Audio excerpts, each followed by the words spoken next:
What's happening, savages? My name is Immortal Coil, your future minister of whiskey mysticism. Revolution is my name. Coming at you live from Washington State. It is 6:38 p.m. on the West Coast, and it is time to get savage. We have Random Brad Creator in the chat. Hail, hail, my friend. Good to see you come by. Tonight's show is rather bittersweet. Go ahead and get into it.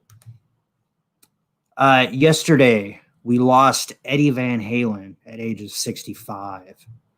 Now, I am a musician. I'm a guitar player. I've been playing guitar since, 1990. Probably about around 1990, yeah. Now, it's interesting. The first band that really got my attention as far as like paying attention to guitar was actually Guns N' Roses. I caught a pay-per-view concert that my dad ordered, and Slash was the fucking man. You know, I thought he was awesome and excellent. Kind of made me look at my guitar a couple times and go, huh. It wasn't until I heard Led Zeppelin that I was like, I gotta fucking make that noise. And from there, your education just kind of continues, and your awareness of guitarists and their techniques change. And then as you actually practice and play, you realize what goes into creating the sound that you're hearing. And a lot of that has a lot to do with the type of guitar you use, the setup you have, the effects you run, but ultimately it comes down to your hands and how you grab that guitar. Now, Eddie Van Halen obviously was a hard rock / heavy metal and even pop guitar player. But what he did with the instrument and how he came to it in its own way was just as revolutionary as what Jimi Hendrix did back in the 60s. Now, Eddie had a complete different style than Hendrix. Hopefully they're wherever they are in the hereafter and they're discussing said technique. But from the get-go, he flipped the world upside down. So, yeah. For guitar players, for musicians, for fans of music from the 80s, where you were and what you were doing on Tuesday when you heard it will always stick with you, just because of the enormity of the contribution this man made. So we're going to go ahead and lift our toast high. I'm going with a good old Boilermaker, like I always do. Bourbon backed with beer. And whatever you're drinking, raise it high. Here's to Edward Van Halen. Hope you find your way home, sir.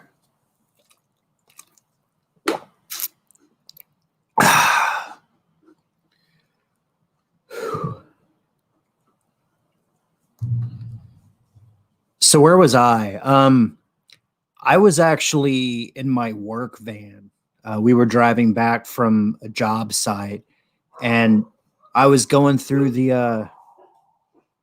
and my dogs are upset about this too. I was going through if you swipe all the way left, you have like the news story that pops out sideways, and typically they talk about like the shit you're interested in. And like I said, I was into classic rock and hard rock, heavy metal, all that stuff. So Van Halen dies. That was a big story. And I looked at it and I was like, what the fuck? And I did my usual checks, because you hear sometimes that celebrities die. And sometimes that's just a prank, you know? But sure as shit, I came across this. This is a tweet from Edward Van Halen's son, Wolfgang Van Halen. And Wolf Van Halen took the place of original bassist Mark Anthony after his departure. Just going to go ahead and get that up real fast. Wolf.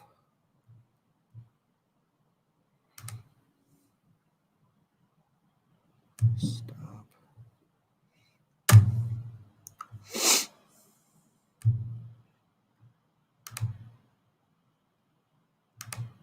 There we go, this thing. Wolfgang Van Halen, October 6th, yesterday, blue check mark, so we know that this is the man.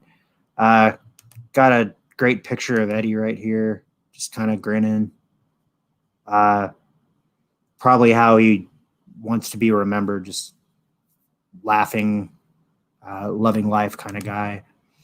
And he writes, I can't believe I'm having to write this, but my father, Edward Lodewijk Van Halen, has lost his long and arduous battle with cancer this morning. He was the best father I could ever ask for. Every moment I've shared with him on and off stage was a gift. My heart is broken, and I don't think I'll fully recover from the loss. I love you so much, Pop. That's tough. I've had a couple friends recently who lost their parents, and while my parents are still alive, I lost a grandparent last year, actually. So the pain of this is immediate. So right away, all the savages, we want to send our hearts and our prayers out to the surviving family. We know Wolf, Eddie Van Halen's brother, Alex, and all his other family members. It's difficult. These guys came and changed the world. Now I have this thing, it's the savage perspective. It came out of a show that I do sometimes called a Savage Spirituality. And, I do believe in reincarnation. I believe that you make a plan, a loose plan before you come down here, and you allow for improvisation in the moment. But there's something that your spirit wants to do with your earth human incarnation. And if you do it and you have a crowning achievement and a peak experience, the whole world notices and it's changed. When you go back home to assess all that stuff, you go there with a sense of accomplishment. But say it's an alternate reality, Eddie Van Halen gets really good at music and shit, but he decides, he's going to have a kid, or he's going to go to a job, or he's going to work at a music store and a record store, and he doesn't do that. Well, it doesn't say that his life is less worthy than the life that he lived, but he'd go back home and say, like, shit, I could have done that better, But he gets to go home with fuck yeah, I changed Earth for the better Earth badge on his spirit. And raise your spirits to him one more time. Here we go.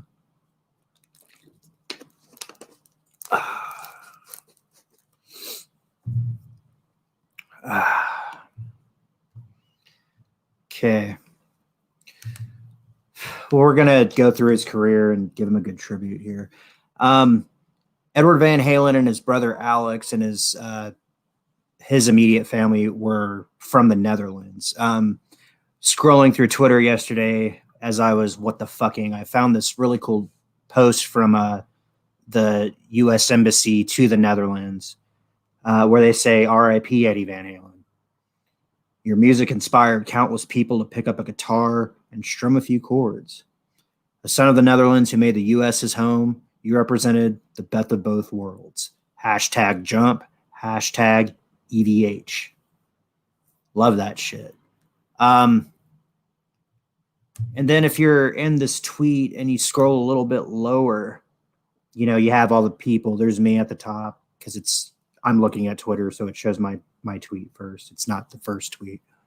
I think I was tweet number 9, actually. I said a national treasure for sure, and I get my little logo.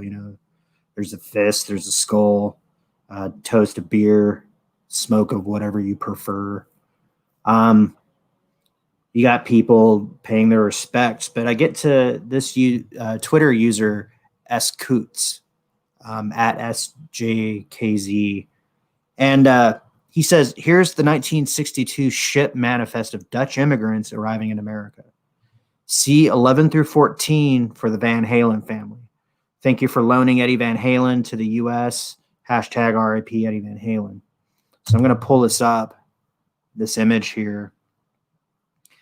And sure as shit, Van Halen, Jan, Van Halen, Eugenie, Van Halen, Alexander, Van Halen, Edward. 1962. Coming over to the United States. Starry-eyed kids. Now, both Van Halen brothers took music as children. They played piano. Eddie couldn't read music, but he would perform in recitals and shit because he had really good muscle memory. Obviously, his ear was highly developed, and he could pick out melodies, and he practiced his ass off, all that kind of stuff. And he has been quoted as saying in numerous interviews that the thing that started him getting interested in rock music was the British blues explosion. And he cited Eric Clapton and Jimmy Page, respectively, as his main driving force as what sent him to guitar. I'm sure he listened to Hendrix, but Clapton and Page were the ones that I've read more often than not. And it's funny. So what I read was Eddie initially played drums and Alex initially played guitar. And they were all right at it. They kind of like, plunked along for a little while. But Eddie would come home and find Alex fucking around on his drum set. So eventually they were just like, hey, why don't you play this and I'll play that? And they started on their way. So if you listen to those old things, like Eric Clapton was a blues purist for a long time. He first made his mark playing with John Mayall and the Blues Breakers. That was the record that made him really big. And he had a really good version of Hideaway. And he had another really cool instrumental song called Stepping Out. And it's cool. He laid that down. People started to spray paint London with Clapton as God.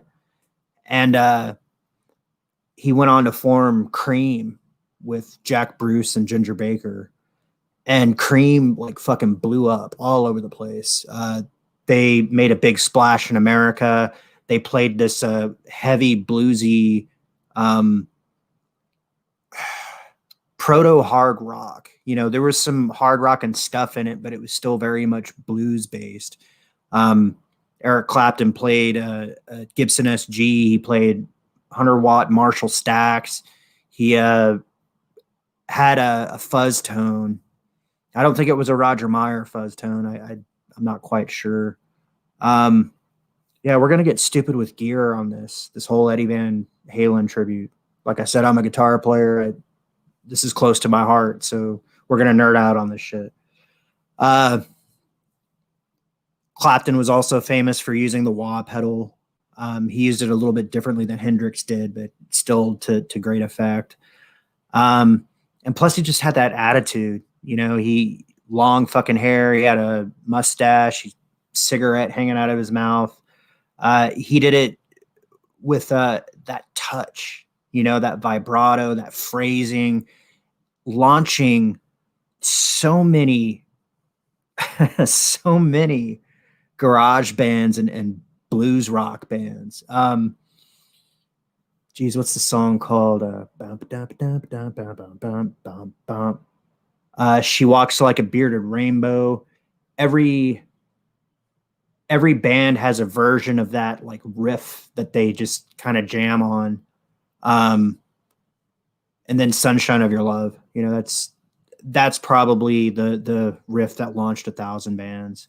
And then Eric Clapton was friends with Jimmy Page. They shared a band called the Yardbirds in common. Eric Clapton left the Yardbirds because he thought that they were going to go pop, and Jimmy Page picked up. Actually, he recommended Jeff Beck first, but then he jumped in with Jeff Beck, and they did the dual guitar thing for a little while. And then Jimmy Page went on to form Led Zeppelin. Okay. Now, if you don't know who Led Zeppelin is, unfuck yourself. Probably the heaviest and greatest classic rock band. Also one of the most musically diverse bands. You know, they changed my world. They changed the world in particular. And those two guys changed Eddie Van Halen's world. Now, the thing that was different about Van Halen was that pretty much as soon as he could play all that stuff, I guess he got bored with the pentatonic blues. There's a real, like, if you're playing guitar for the first time, you learn some standard chords. If you're playing rock guitar, you'll learn a power chord, which is movable. You can move that anywhere. And then the simplest way to start soloing is to do a pentatonic box. And that's a pattern you can move anywhere on the neck too. As soon as you learn your notes and all that stuff. So you play it here, it's a major chord. You play it here, it's a minor chord. And Eddie Van Halen could do all of that. But since he was a keyboard player and a pianist, when he looked at the guitar fretboard, he started thinking about it in terms of a piano. You know, now the thing that's different about a piano from a guitar is that all the notes are right there in front of you. And if you press multiple keys at the same time, you can create chords. Whereas with guitar, you can only play one note on one string at each time. So if you had to play a chord, you had to involve multiple strings. But what happens, Eddie Van Halen wonders, if I play the lead on just one string and look at the notes and then apply it in multiple places? And what he ended up developing was his famous finger tapping technique, a technique that many people thought it was actually a synthesizer, not a guitar, the first time that they heard it. And we'll get into that a little bit further down the road. But he started playing and he started experimenting with both his gear and his technique, trying to invent something and trying to be himself and trying to do something that nobody else had done. And in the 70s in that little corner of California, there were a couple of bands out there who featured more technically proficient guitar players than had ever existed in the rock genre in particular. Now they're highly evolved technique in music and guitar playing wasn't unheard of.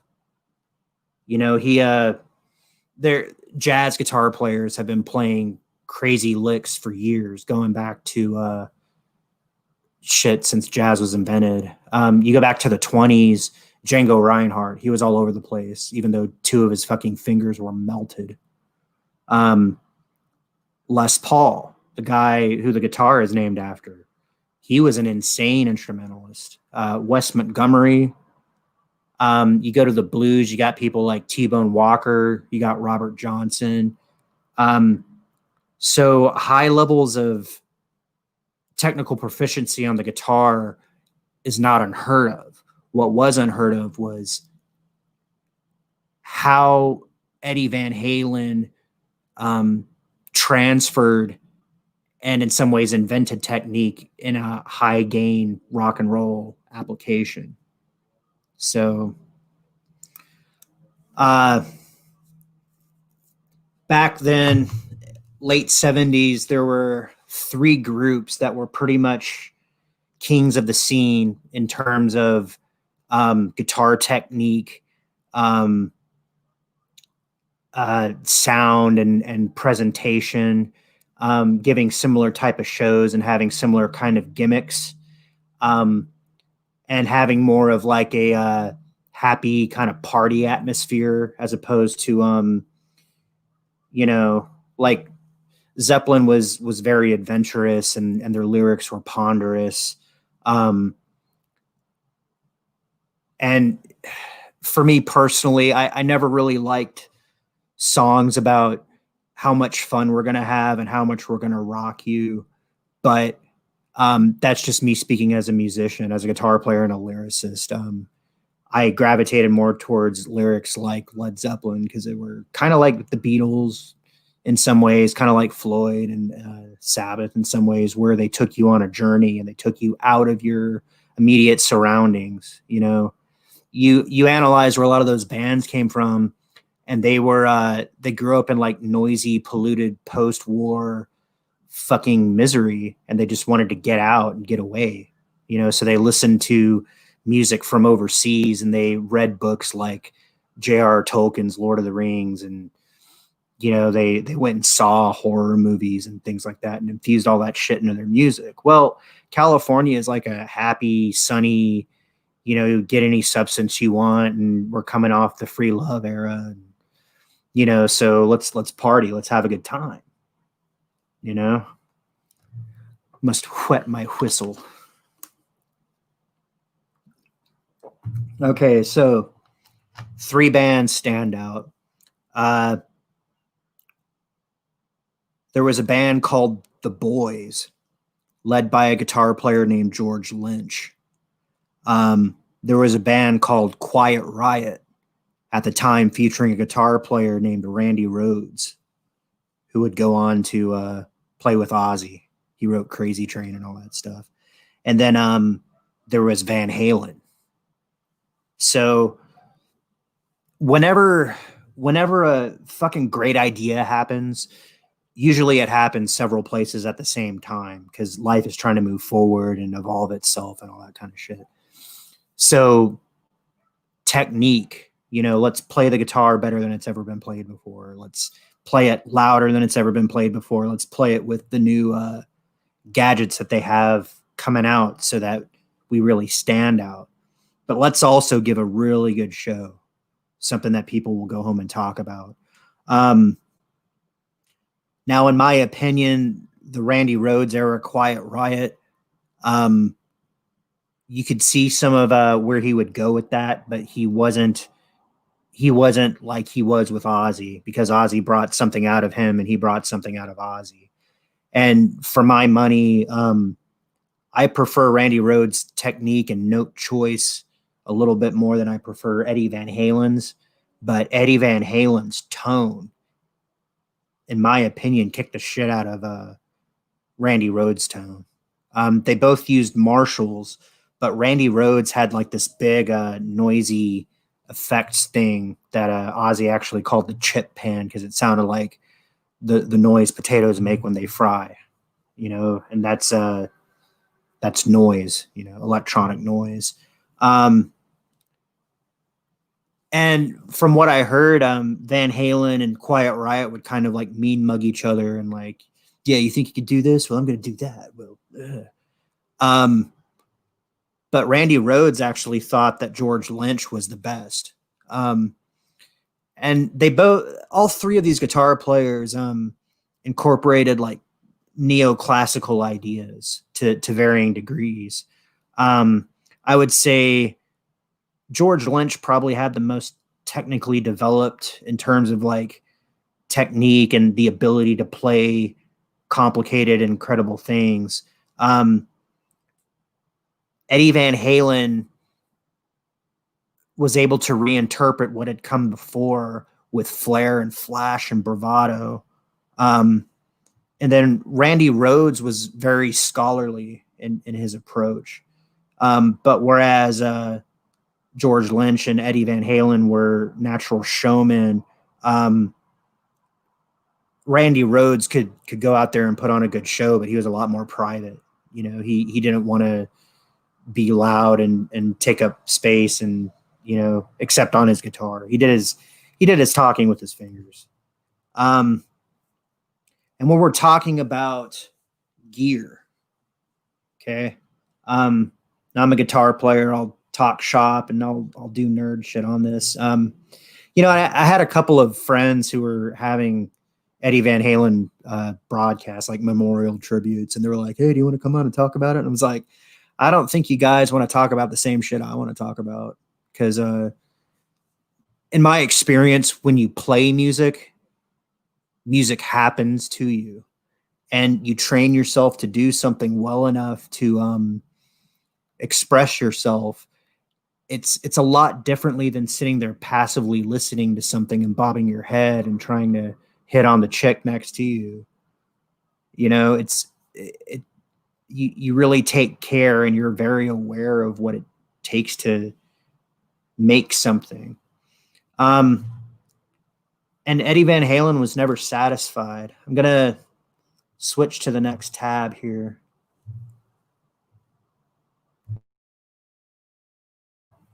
Okay.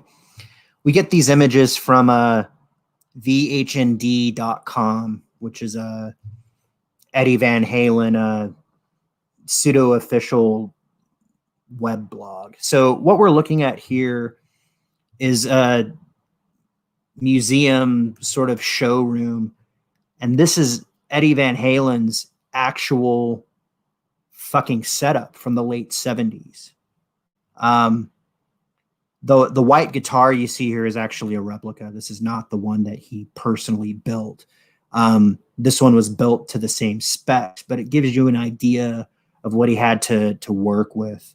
So I'm going to direct your attention. So behind the guitar are 3 sets of 4x12 speakers, right? So you have your power amp, which if you look to the right of the further rightmost bottom cabinet, you see 2 amp heads laying on top of each other. These are 2 100-watt Marshall amp heads. And what he would do is he would send the signal out into the rows of 4x12 cabinets. The thing that Eddie Van Halen did that was different from what a lot of other people were doing was he was experimenting with voltage. If you look on top of the very topmost Marshall head, and I guess he removed the Marshall logo, you'll see 2 gray boxes. And this was something called a variac. Now I have a picture of it in this next tab so you can see it. Shit. Here we go. The variac, it looks like a giant like combination lock, and you can see it has a power input and it has an off and on switch. And with the dial on the top, you can change the voltage that a piece of electronics put out. Okay. So what Eddie Van Halen did is he took the 120 volts that the Marshalls typically operated at, and he changed it down so that it was only operating between 60 and 100 volts, effectively inventing a master volume switch. Now, what the fuck does that mean? Well, back in the day, these old amplifiers, you had to turn up to 12 everything to get it to sound loud and to break up like you hear on those classic records. So like Sunshine of Your Love by Cream and things like Heartbreaker by Led Zeppelin, you had to turn your amp up all the fucking way to get it to make that sound. If you had it quiet so that you can practice in a room, it didn't sound like that at all. And Eddie Van Halen, like in his bedroom, he was like pissed off about that. I was reading an article where he said he was working at a music shop and he was saving all his money to buy a 100-watt Marshall amp because that's what Eric Clapton used, and blah blah blah. But when he took it home and turned it on, it was just too fucking loud, and he couldn't handle it. So the Variac was his answer to that. Okay. If you look behind the cabinet, you see this black dome thing. This is actually an unexploded bomb from World War II. He ripped out all the explosive components, but that's where he put his like delays. And then on the floor, you see his pedals. So that's like his phaser, his AB switches, so he could go between different things. And then in addition to his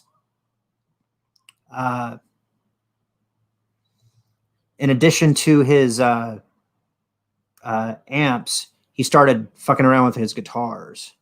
Now, this is probably the guitar that everybody associates with Van Halen. This is, he calls it a Frankenstein.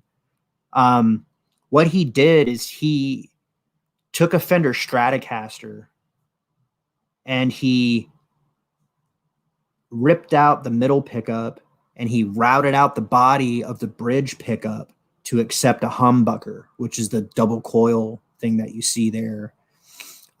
Because he wanted the sound of a Les Paul, but he wanted the tremolo and the feel of a Stratocaster neck. The problem with the Stratocasters, even though they were equipped with a whammy bar, they would go out of tune as soon as you did it too many times. And you can see like old footage of Hendrix. He'd do those dive bombs, and then right away he'd be retuning as he's going. And he had a pretty good ear, so he was able to get back into tune without many people noticing. Excuse me. So the way that he solved that particular problem was he went to a man named Floyd Rose. And what he did is Floyd Rose up at the top of the bridge, he took out the traditional nut, which is what the strings lie in at the top, and he clamped it down. There's actual screws that screw down in like a hex bolt configuration, and traps the strings at the tuning and tension that you have set up.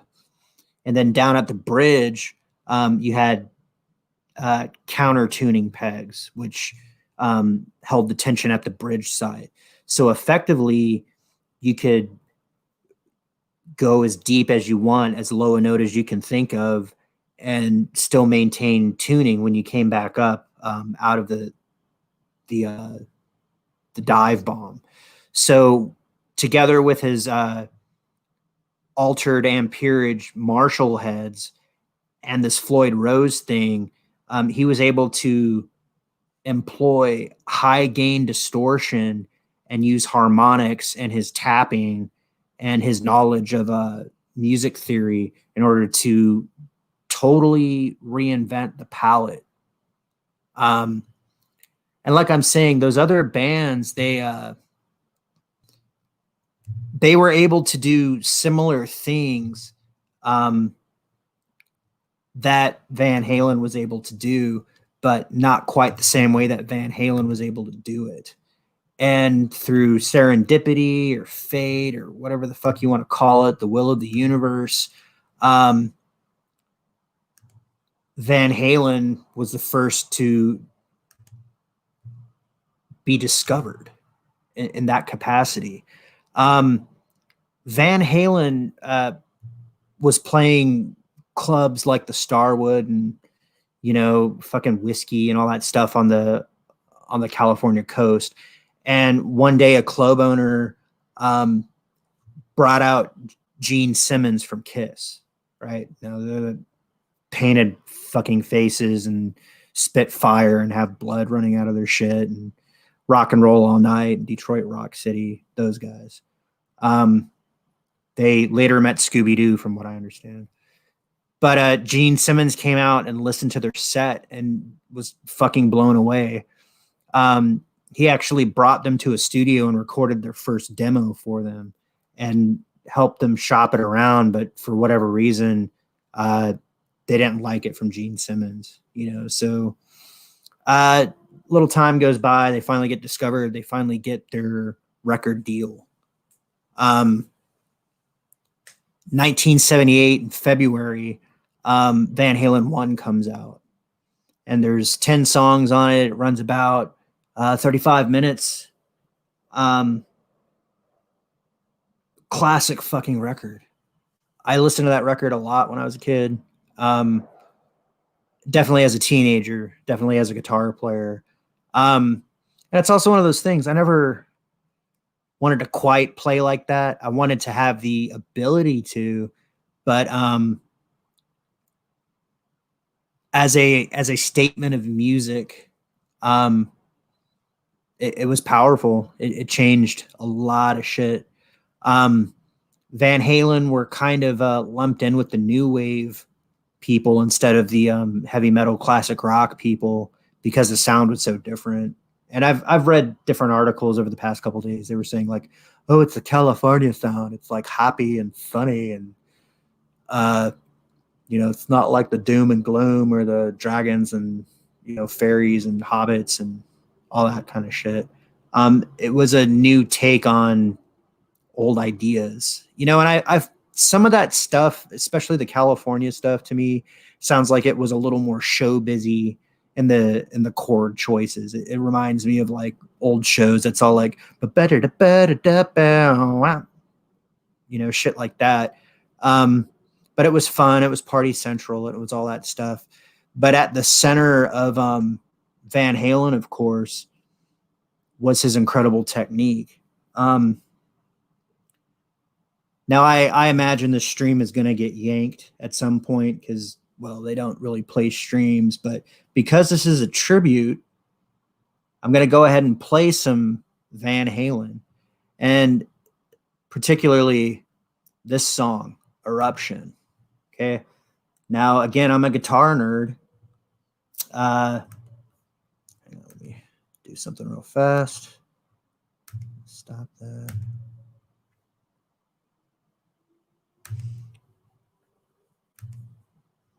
So yeah, I'm a guitar nerd. Technique and tone and all that shit really matters to me. And this is the first time you heard a guitar sound like this. The shot heard around the world. It's like a minute and a half maybe. So we're going to play Eruption and we're going to stop right before You Really Got Me. Going to go ahead and raise a toast one more time. Eddie Van Halen, Eruption.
All right.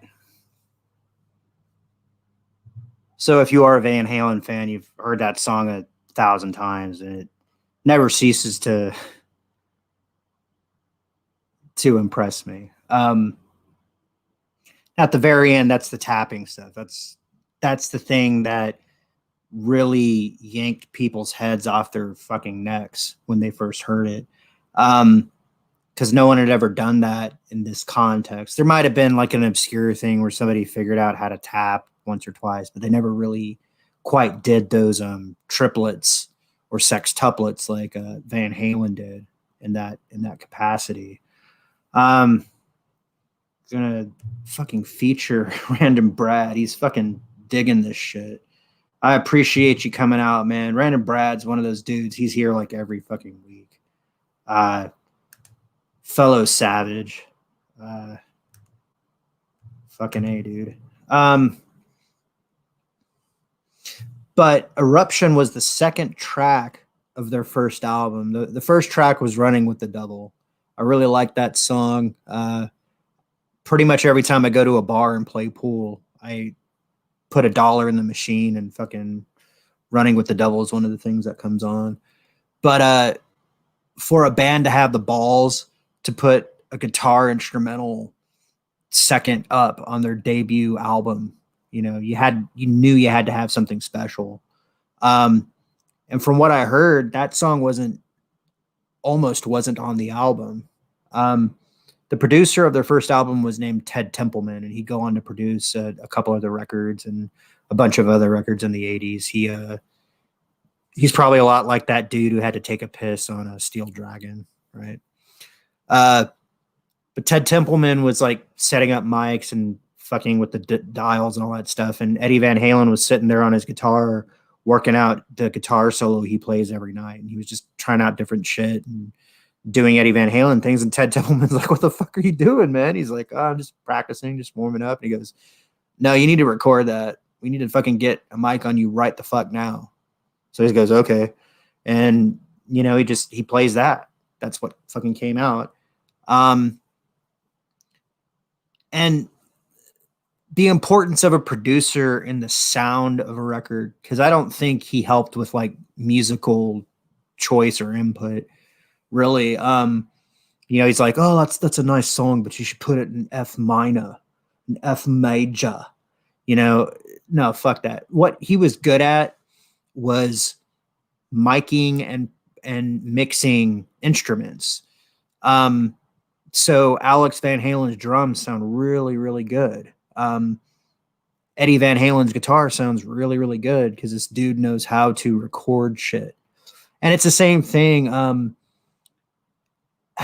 lot of 80s production values, the snare in particular was really fucking like gated and echoey, and it's like fucking snare lasts for like a second when it's just like a pop, like a quick crack. And you really heard it on shit like Def Leppard, Hysteria, and Pyromania. And that was just like the standard fucking Bon Jovi, Skid Row, and fucking Motley Crue. That sound, that jacked up like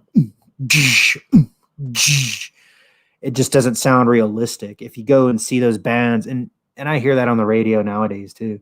You go and you see those bands, their fucking drums aren't going to sound like that. Not unless they have like triggers or something. So what we hear is a band that sounds polished, but it sounds like it does when you go and see them, And Appetite for Destruction had similar production values, different producers, but those are the things that like you get that raw sense of like, oh shit, this is like a no shit band. They're not like sitting there with like chanting monks and French horns and all that kind of shit. So suffice it to say, this record takes off. They ended up having 5 records that went straight to number 1 between 1978 and I want to say 1998. Even though they switched singers twice, they still maintained relevance, especially to the core audience. Now, the 90s came and changed a lot of shit, but People who love Van Halen love Van Halen. But it was a moment in time, like you look at the bands that came out of Seattle, and just as they helped define the 90s, bands like Van Halen in one sphere, and then you have people like Prince in a different sphere, and then people like Cyndi Lauper, and then you have like B-52s and Devo in different corners. But all these people came together and defined the sound of the 80s, and even like fucking Madonna defined the sound of the 80s. Van Halen's biggest single was a song called Jump. And, you know, I'm going to have to tell a story about Jump real quick, but I have to switch how I'm sharing the screen because this one doesn't have audio. Let's see here. Okay, this thing. There's a song called Jump. Might as well jump. Go ahead and jump. Now, there's a couple of things I heard about Van Halen over the years, and I believed for a long time until I went on Google to research the shit that I was going to show in this tribute. And one of the things that I heard was that the people who put together like the Voyager record, this fucking gold thing, was going to be a collection of like, greetings from around the world. There was like little kids saying hi, and people were saying hi in every human language, or at least like 50 or 60 of them, starting with Sumerian first. Interesting choice. And then ending with like Wu Chinese. But then also they had a collection of music from around the world, from classical European music to original or Aboriginal, fucking Australian, and people like dinging strings in the desert. And the thing that I heard was that there was going to be a couple of like modern recording songs, and the thing I was told was that Jump by Van Halen was put on this probe and like flung across the universe. And I was sitting there thinking, right on, there's some Van Halen going out, and some aliens are going to find it and listen to Van Halen and go like, what the fuck is this? Is this what they're listening to on Earth? What the fuck? And, I'm sitting there thinking like watching Star Trek 1 when V'ger comes back and it's like trying to blow up the Earth or something. I'm like, oh, fuck, V'ger. You had like Jump by Van Halen. You have Van Halen out there and you still turned evil? What the fuck? Turns out that was bullshit. The Voyager probe was launched in 1978. Jump did not come out until 1984. So it broke my damn little boy heart. What the fuck? I don't know who told me that shit, but I believed it for years. I'm going to need a drink after that. So that's one of the things I believed about Van Halen that wasn't necessarily true. The other thing that I believed for a long time, let's see here, was this thing.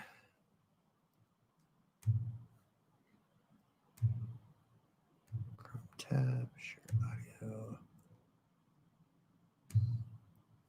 Was this. Bill and Ted's Excellent Adventure. So Bill and Ted are famous for talking about Van Halen and wanting Van Halen in their band. And, we're going to be most triumphant once we get Van Halen on guitar. And they go travel through time and pass their book report. And then Rufus comes back at the end of the movie. And he goes, hey, can I jam with you guys? And obviously it's not George Carlin playing this, but they got a dude to come on and play some shred guitar. And for years, I thought this was Eddie Van Halen. I was like, oh, so they sit there and kind of jerk off Eddie Van Halen in the movie, and as a thank you, he comes on and plays like 15 seconds of fucking shred guitar. No, this is also some place where I was wrong. There was actually a dude named Stevie Salas He was like a record producer and a guitarist and all that shit. Um, you know, they flew him over from fucking England and set him up, and he played guitar for like, you know, 10 seconds or whatever. And I'm sitting here for years thinking it was Van Halen. It's not. It's a dude named Salas. So, you know, the internet comes out, you learn some shit that you that defeated your long held assumptions. Yeah. Well, but what did Van Halen do? Well, he did quite a few things. Let's see here. I wish I knew a better way to do this, but sharing screen needs to have audio so I can help you guys see what I'm seeing. Okay, share audio. Van Halen went on to become a cultural sensation. You know, like he was widely celebrated by guitarists and non-guitarists alike. Once he hit the mainstream, a couple of things he did really helped expand his audience. So the probably besides Jump, his biggest commercial influence or impact was Michael Jackson's "Beat It." Right.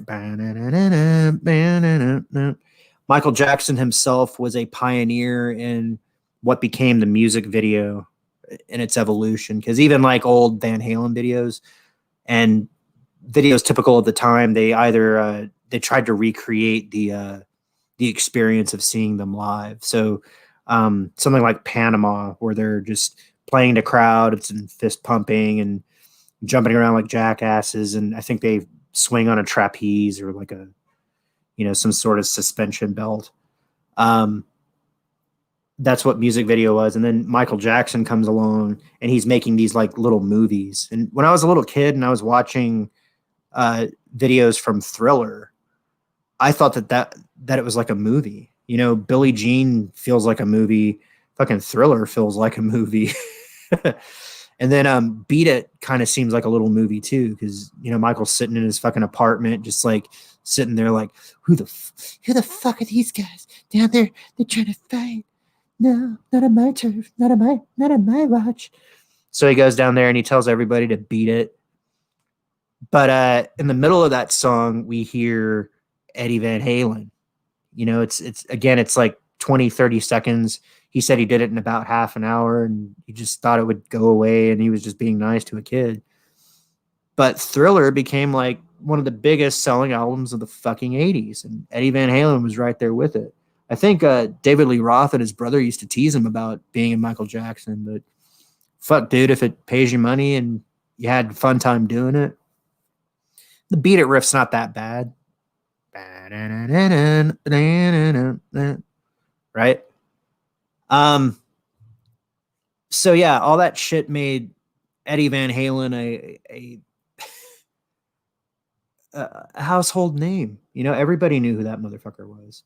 And my favorite Eddie Van Halen cameo is this. Okay.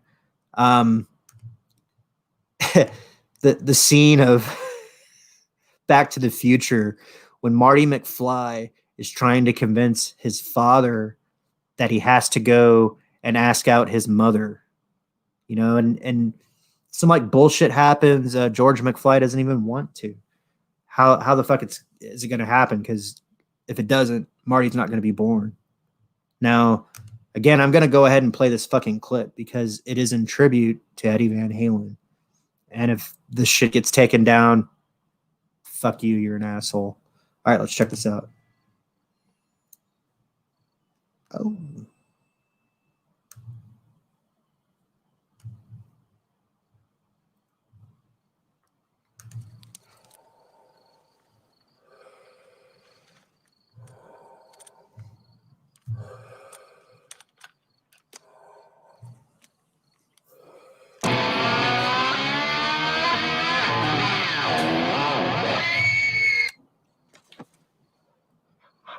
Who are you? My name is Darth Vader.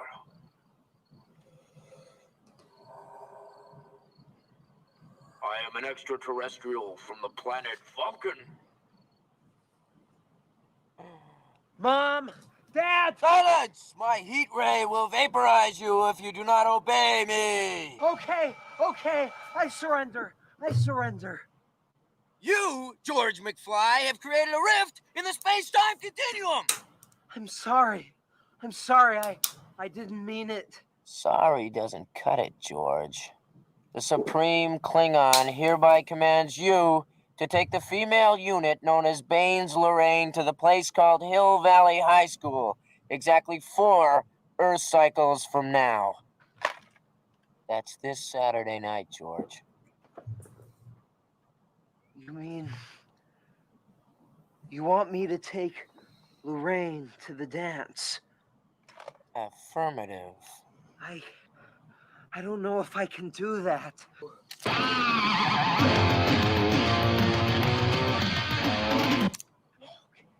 Okay, all right, I'll do it. I'll take Lorraine to the dance. Just please. Now close your eyes and see me no more. Okay.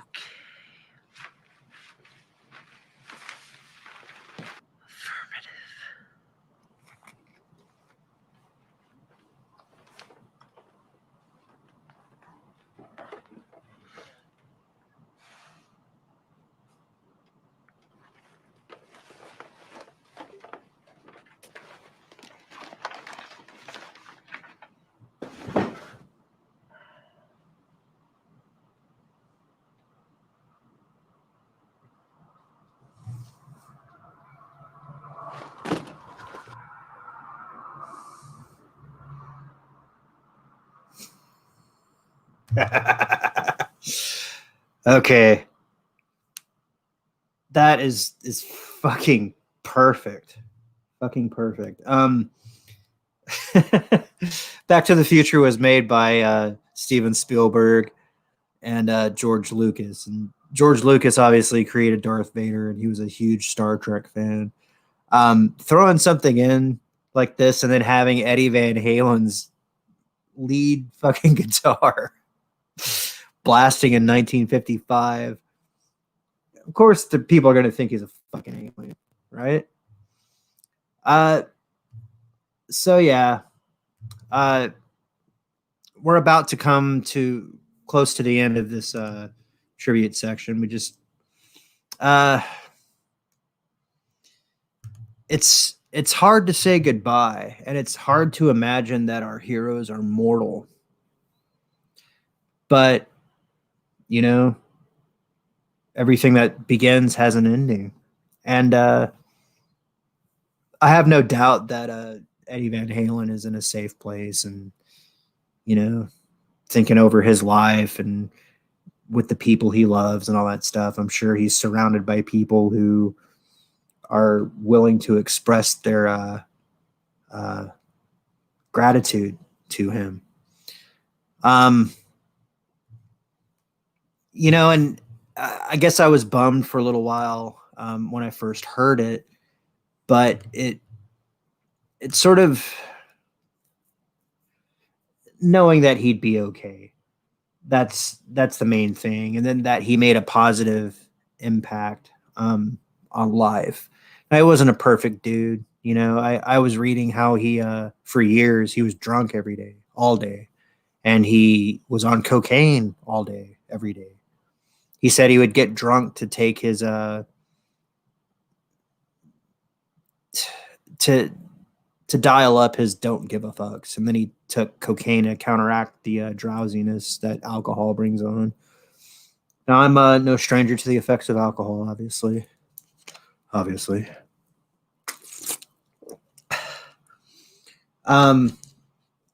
But he decided to get clean and all that kind of shit. But his body had suffered in the interim, and he ended up developing a throat cancer. So last year or so, he had a portion of his tongue cut out, and then he was hospitalized. And at the time that he was going, the report was that his cancer had metastasized into his lungs and into his brain. So his last couple of days, they just made him comfortable, and his family held his hand and all that kind of shit. And off he went to the next life.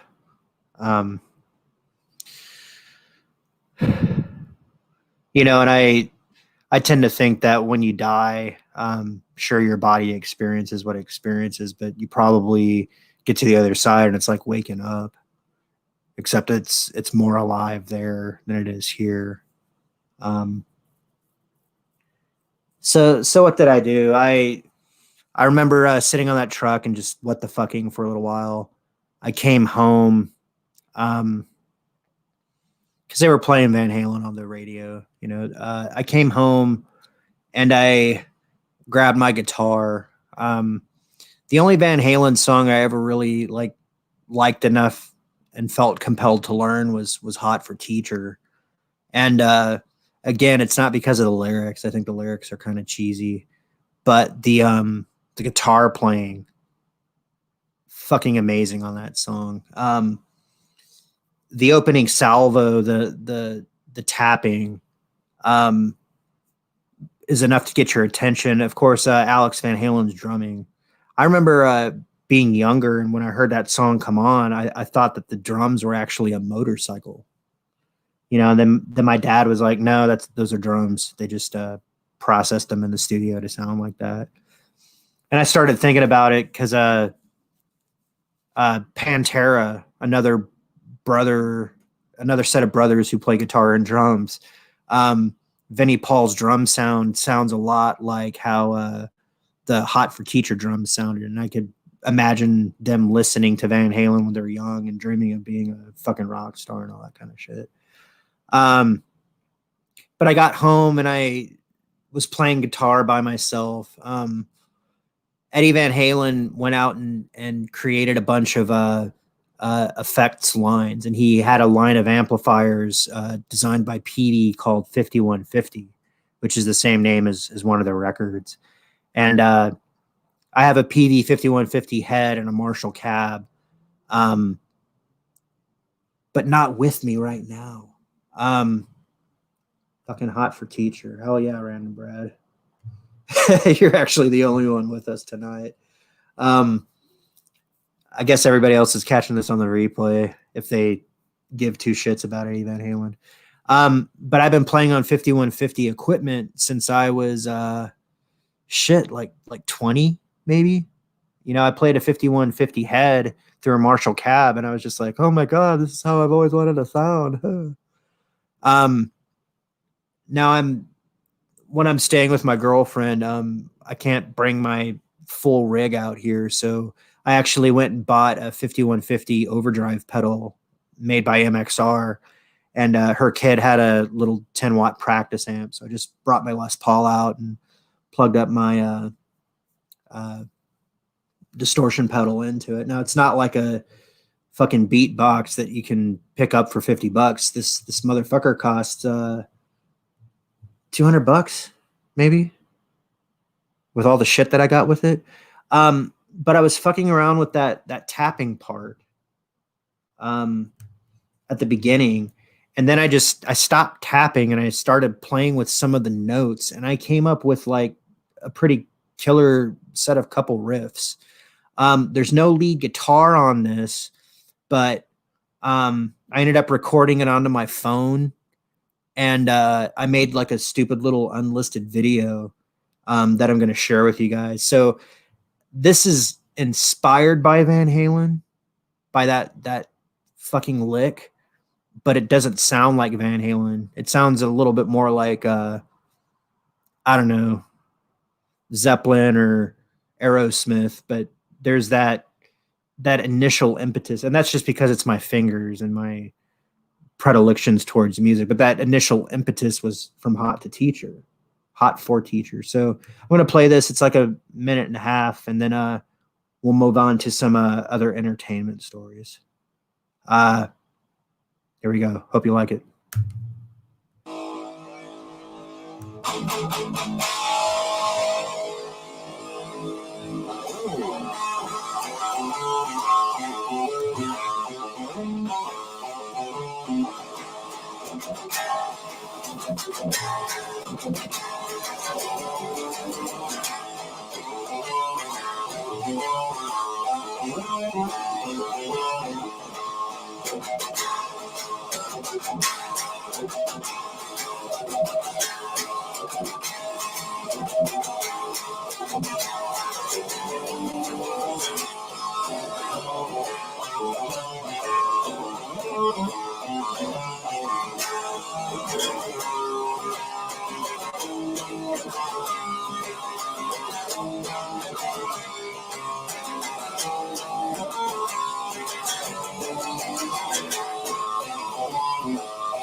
Right on. So that's my little tribute there. My Van Halen song that doesn't sound anything like Van Halen, but was inspired by Hot for Teacher. So Random Brad 100% with being on Hot for Teacher. And he says he doesn't play, but he knows what I'm on about. There's quite a few friends and bands. Well, I appreciate that. You know, and this tribute, this section of the show is, I guess, a little bit more for gearheads and people who are into the art of crafting music and what it takes to do that and the dedication it takes to do that. So I appreciate that, Random Brad. You're the only dude right now hanging out here with me, so it's kind of like a brew with your bro.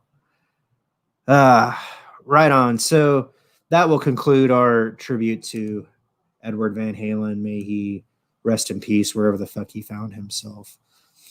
Gotta wet the whistle one more time. Well, I got a couple of other entertainment news. So we've covered music for this week. I got some shit for you from Marvel, DC, and we're going to talk a little bit about the theaters closing out. So we'll get right into that. Let's see. Okay.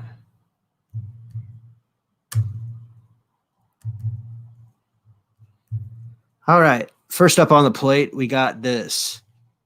Marvel reportedly plans to sign Ryan Reynolds in the biggest deal in MCU history. Ryan Reynolds, of course, plays Deadpool.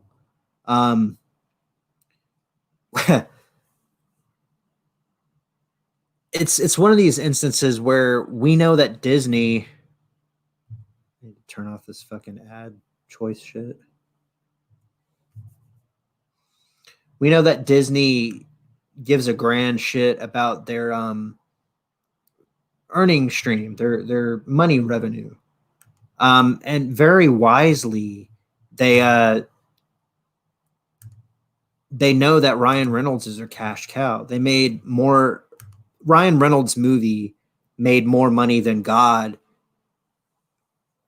under the Fox auspices. Way more money than any other superhero movie to that date. I think previously Logan actually held the honors, but then Ryan Reynolds' Deadpool came out and everybody lost their shit, rightly so. Now I'm a Wolverine fan. Wolverine and Deadpool have a love-hate relationship. And it's funny because Ryan Reynolds frequently goes on Twitter and Instagram and trolls Hugh Jackman, who plays Wolverine. And the big thing was he was trying to talk Hugh Jackman into doing one more appearance as Wolverine in one of his Deadpool movies. But Hugh Jackman's like, nah, I hang up the claws and I'm fucking done. You know, it takes a lot out of him to train to be Wolverine. And he's getting older, so he's just kind of like, nah, I can't do better than Logan. I'm not even going to try. So what does Ryan Reynolds do? He just makes little jokes in his movies. So if you remember Deadpool 1, he had he had his unmasking moment, and he had a mask of Hugh Jackman over his face before, his girlfriend took it off. And then in Deadpool 2, he had that scene with he had like a little wind up jewelry box that had like Wolverine stabbed on the fucking tree trunk. Just funny shit. But what we have from We Got Covered is that they want to put him in. I think they're tooling up for another Avengers. Let's see here.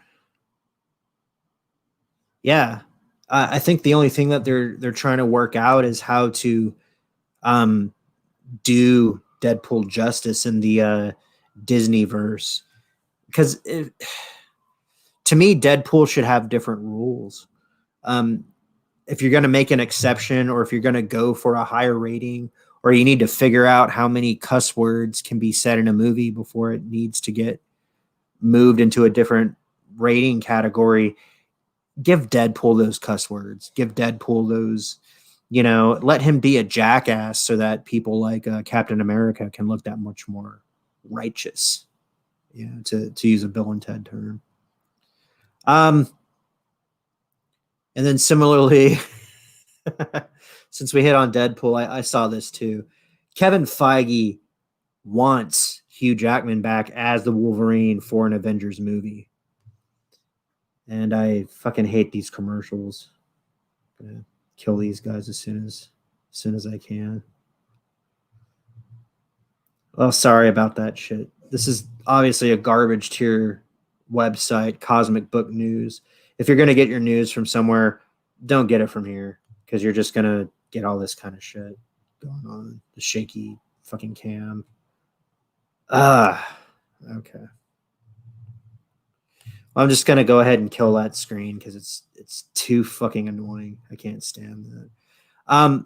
But essentially, there was a story going around that right after Logan and after he decided he wasn't going to be Wolverine anymore, the Avengers movies come out, Infinity War and Endgame, and it was so kicking Hugh Jackman in the ass that he was like, man, I wish that this would have came out before Logan, so I could have been in something like that and team up with the Avengers.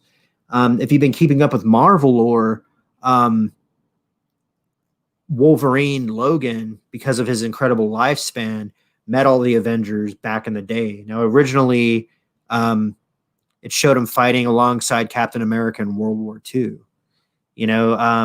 They knew he had healing powers and he can do shit that most people couldn't do, and that he had the gumption to do. He was on loan from Canada, but nobody really knew he was a mutant per se. This is before he had his adamantium, so if he popped his claws, they'd be bone claws back then. But yeah, he helped Captain America take down Nazis. That's a noble goal. In the comics too, he taught this fucking Black Widow how to fight. In the comics, he was employed by the Black Widow's father.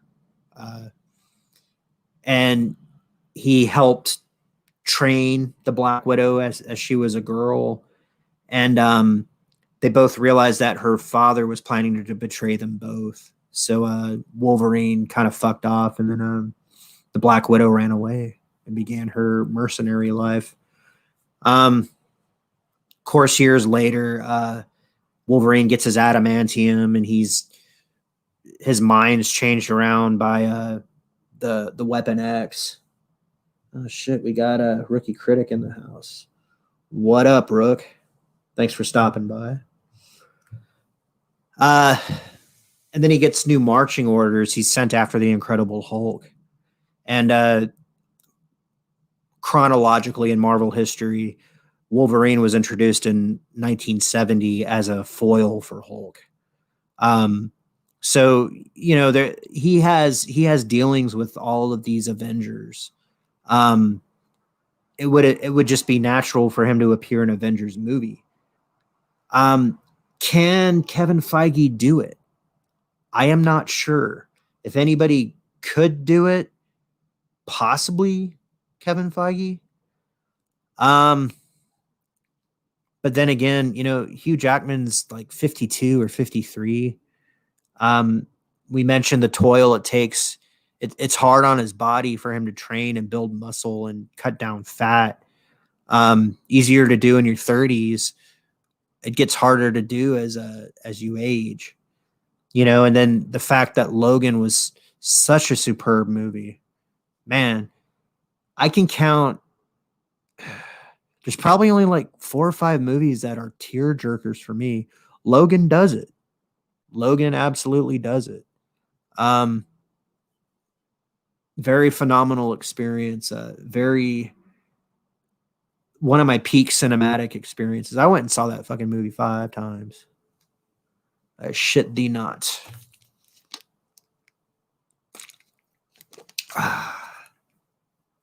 So speaking of movie going experiences, and since Rook is in the house, bless his little cookie making heart. The Ricky Critic is very famous for having not watched all the movies that people in the Fandom Menace have grown up with and taken for granted and all that stuff. So go check out his channel. He likes to do streaming where he watches a cult classic for the first time and then takes it in, and we can kind of watch the movie through his eyes and, you know, watch for him to react to the moments that we know are coming. So yeah, speaking of delayed movies and movie going experiences, 2 movies I was looking forward to. Dune, of course, I'm a fan of. You know, it's good. I haven't read the books in a long time, but my buddy Joe has kicked me in the ass enough that I'm gonna get started on that. I have another Game of Thrones book to finish, and then I'm gonna start it on Dune. And I was sitting here thinking, like, oh shit, I gotta cram this thing down my throat and get it done before December so I can A and B the content of the book towards the movie. But then I found out it's not going to get released until next year, 2021. To quote this article from escapistmagazine.com, and this article is by, pardon me, this article is by Matthew Razak. The penultimate domino has fallen. Warner Brothers and Legendary have announced that they will be moving Dune from its December 18th release to October 1st, 2021. The delay makes Wonder Woman 1984 the only major blockbuster to land in 2020 now, and comes after No Time to Die was pushed to next year as well. It comes after No Time to Die pushed to next year as well, triggering Regal Cinemas to shut down all their theaters. I got another thing about that coming up. So blah, blah, blah. It's not going to be a big surprise to people. Meanwhile, the Batman is being moved to October 1st, 2021. Oh, from October 1st to March 4th, 2022. Matrix 4 is shifting forward from April 1st, 2022, and is now debuting December 22nd, 21. So that's something coming earlier. Interesting.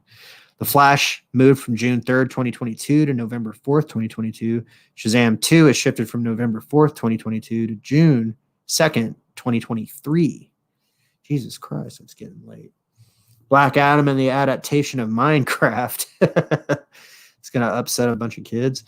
Are now gone from the release schedule, though both are still being made. Warner Brothers says that all these delays are caused by production issues relating to COVID-19. The virus that can't. Fucking taking down presidents now, aren't they? So yeah, the movie biz is in disarray. And then we get this news. Fucking Stephen Walton's been covering this pretty well. AMC theaters will remain open amid Cineworld and Regal shutdown. Okay. So AMC theaters are going to remain open amid the ongoing COVID-19 pandemic. President and CEO Adam Aron said Tuesday. Cineworld's Regal cinemas are being temporarily closed. Currently, more than 80% of AMC's theaters in the U.S. are open, and even higher percentage of its theaters are open in other parts of the world. When allowed, AMC plans to open theaters in New York and California. So this is kind of a yay piece, like, yay, AMC is open, but Cineworld and Regal are shutting down. So what does that mean for the movie going experience? I don't know if you guys are fans of The Walking Dead. I certainly am. If you remember that little riffy spiffy video I just played, hanging in my closet is an authentic Daryl Dixon vest. Fucking real leather, all that shit. I'm planning on Daryl Dixoning for Halloween if we can still do that. But one of the more interesting episodes was in the kingdom. King Ezekiel and Carol are going out on a raid, and they take a couple of the kingdom's fighters with them, and they go and they get supplies like medicine and food and blah blah blah. They kill a couple of zombies, but the thing that Ezekiel really wants to get is the light bulb from a movie projector, because in the world of the apocalypse, children have been born who have never seen a movie before. And there are adults who haven't seen a movie in 20 or 30 years, or however far out the timeline is on that. So there is something significant about the movie going experience. Now, what is that? How can we quantify that? Well, originally humans just told oral tradition. We didn't have TV. We didn't have radio. What we had was a campfire, and we had people who knew how to tell stories. And, the elders would pass down the oral history, and younger people would be charged of memorizing it and handing it down or acting it out or whatever. Theater grew up around that. People started wearing costumes and singing songs and all of that. And it became a way of storytelling, of sharing values and morals and showing what happens when you go down one road versus the other. And then if we lose the theater, what's going to happen? Well,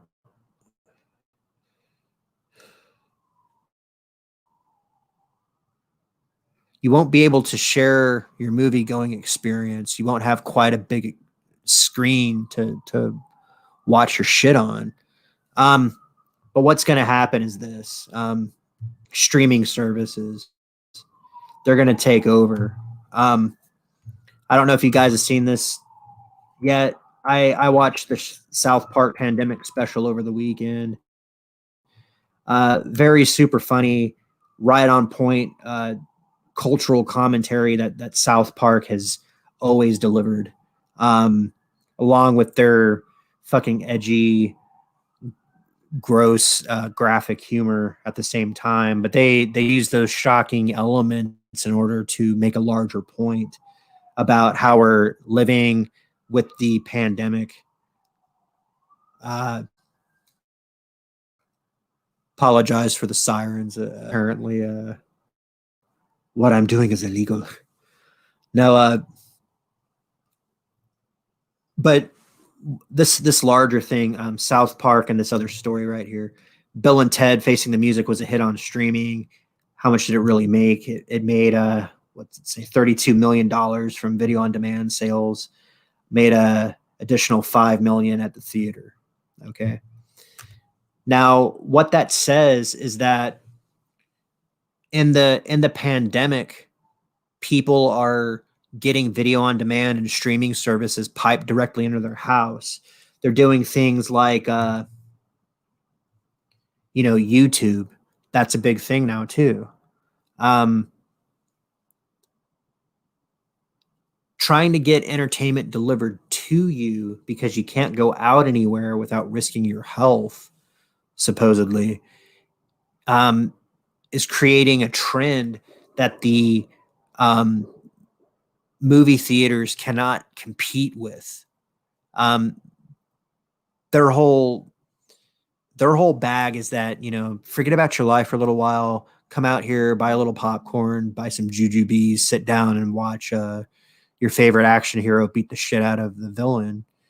And you know, if you don't want to do that, here's a nice romantic comedy that you can bring your girlfriend to, and, you know, diddle her while Meryl Streep cries about something. I don't know.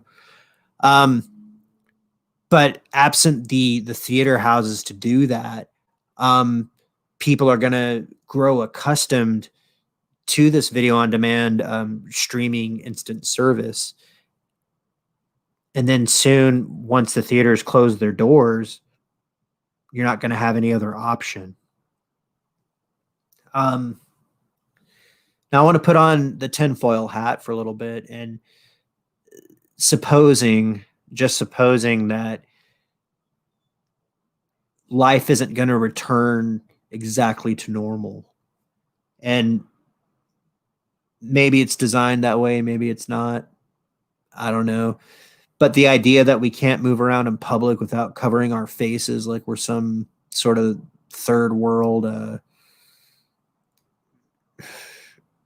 jihadist country is very disturbing. Again, to put on the tinfoil hat, I think eventually they'll come up with a vaccine that's fucking mandatory. And maybe you can go out without the vaccine, but you probably can't go to school or go to a job or apply for benefits and shit unless you can show that you've had a COVID vaccine. You know, it's a little bit insidious. I can't say for sure that that's what's happening. I've read about shit like that for years. I'm into speculation and a little bit of conspiracy theory, as long as it's healthy and doesn't turn you into a shut-in. Just enough to preserve your liberty, you know. Never surrender, always stay savage. And if it doesn't feel right for you, don't fucking do it, and don't let anybody make you do it. You know, part of surviving is adapting to what the fuck is happening, what the fuck is.